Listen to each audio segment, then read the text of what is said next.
Adrian Peterson from $100 million man to in debt for about $8 million to a loan company. Okay, I need more background information on this. How did he become $8 million in debt?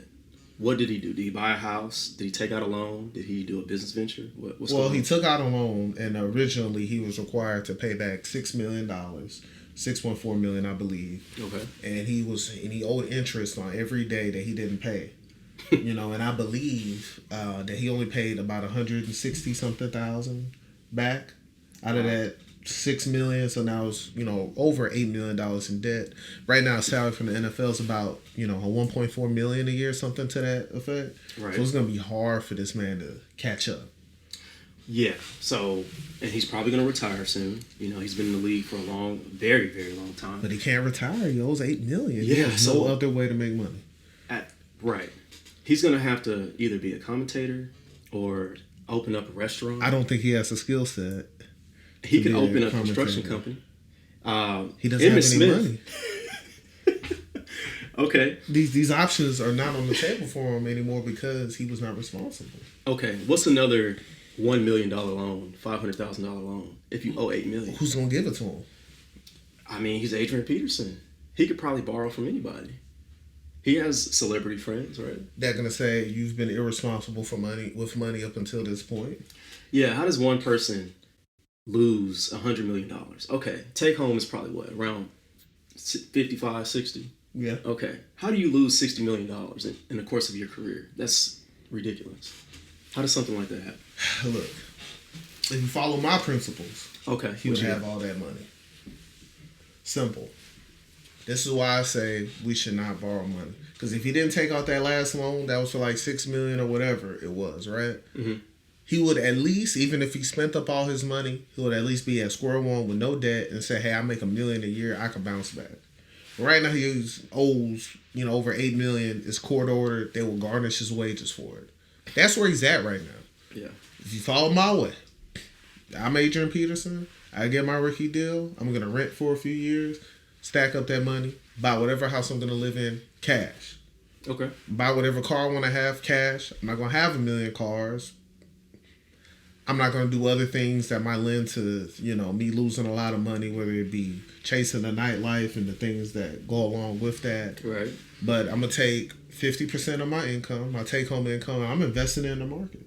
If he was investing 50% of his income in the S&P 500 since he entered the league, that man will be worth well more than over $100 million.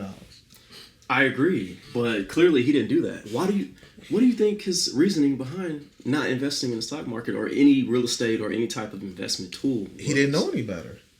He just knew how to buy things. Nobody taught him how to manage and make money work. Make money, work for you. Okay. People come to you and talk about stocks all the time. They talk about investments all the time. Yes.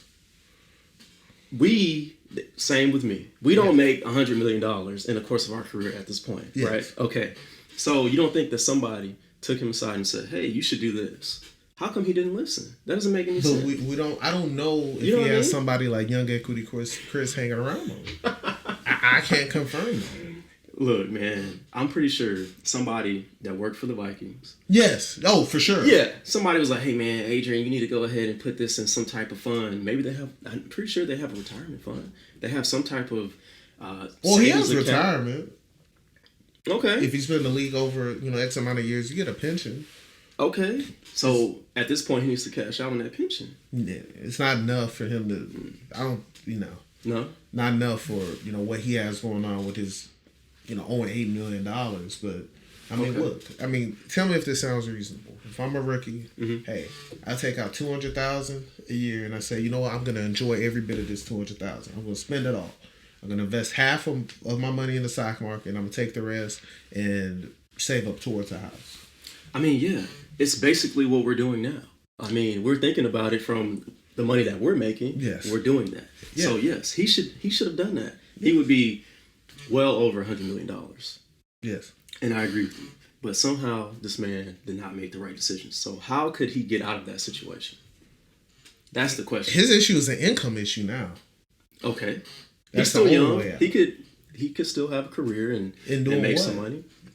Running back? He's already been a running back for a long time. So, I mean, he has to think outside the box. Think about MC Hammer. MC Hammer spent all that money. What did he do? He used his name and he hopped on advertisements, right?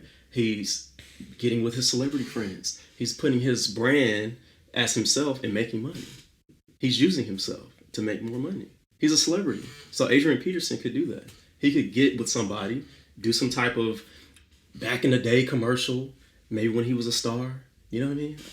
And he could get paid off of that. How much do you think they'll pay him? Adrian Peterson. Not millions. Not millions, but that's something that he could do. He can also get involved with, like I said, some type of construction, real estate. He can get involved with real estate, start doing some flips. Like I said, Emmitt Smith does that. He can get with Emmitt Smith. Those guys have something in common. I'm trying to get this man out of his debt. I don't know. That won't work out for him. Because right now the man has no money. And that requires him having money and know-how. And if you lost $100 million, you probably don't have know-how. Look, if you're Adrian Peterson, I will file for bankruptcy.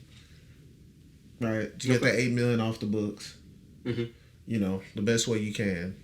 I don't know if he'll get the one where it deletes it, probably not, but at least that'll slow everything down. Okay. And then I'll start working on income. I will figure out, okay, get with an organization, get with the Vikings. Can I be a running backs coach? Coach. There you go. Yeah. He could be a coach. What's that? $500,000 a year? Something to keep him afloat. Yeah. But right now, he needs to figure out how he can slow the bleed of only $8 million. And the point is this. Can he get out of it? Sure. But it's going to be hard. Mm-hmm. So now, my message is, how do you prevent something like this happening? Yeah.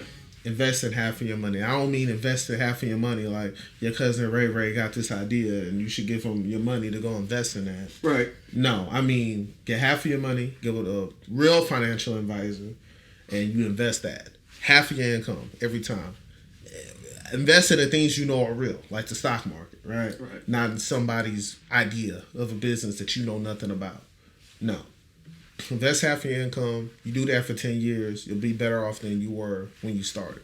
And then you won't have to worry about, everybody talking about you. You made $100 million. You have nothing to show for it. I think we need to get away from buying things. Because a lot of times I think as a culture, we buy things because we have, insecurities. Okay. We have to show people how much money we have. We're going to buy a house that we can never fill up. And then we'll probably buy another house on top. Right. We'll drive more cars we'll buy more cars than we could ever drive. Right. I think we should step away from that and focus on our future because the future is going to come. And you're not going to be rushing for 2,000 yards every year. Right. No, I feel you. There's a great documentary you should watch on Netflix called The Minimalist. Yes. Where two guys literally got rid of all their clutter and all the stuff that they didn't need, and they just lived off of the things that they needed, the necessities. It's something that inspired me. It's a great documentary, but I definitely agree with you. And yeah, man, people just need to stop buying things. Like you said, I probably have 50 t-shirts. I'm not going to wear all 50 t-shirts. Right. Adrian Peterson is not going to drive all 10 cars. Why did he buy all 10 cars? Because he could afford it at that time. He could. Just like you said. Watching reality TV, this is a different topic, but all those NBA players where their wives are on TV now, all of them have some type of weird financial problem. Really? Wow. It's awkward. It's like they have to do this reality TV show. That's another avenue that Adrian Peterson could explore. Do a reality show and make some money. And it's like, man, you had $10 million. Now you're looking at bankruptcy. Only have $25 in your bank account. I don't know. I can't. That doesn't make any sense to me, man. No, crazy. I understand, man. It's sad, man. But yeah. Keep your head up, Adrian, man. I'm rooting for you personally, man. I'm not in a position to really give you advice, on what you can do to get out of it. But what I can say is that when you do get out of it, hopefully, your spending aligns with your current lifestyle more, and you're able to make a decision that empowers you to age gracefully and not be stressed out with all this debt. No, I definitely agree, man. We just got to stop trying to impress people. Stay off the gram. That's all I always say. No, man. Stay on the gram. Man. Stay off the gram, man. Stay off the gram. Get my Balenciaga hoodie, man. Nah, man. Stop buying things, man. I'm buying everything, man. I'm buying everything on the stock market. Yes, sir. Well, thanks for tuning in to this week's episode. It's Young Equity Chris. It's your boy Young Equity Devin. Let's get it. Peace.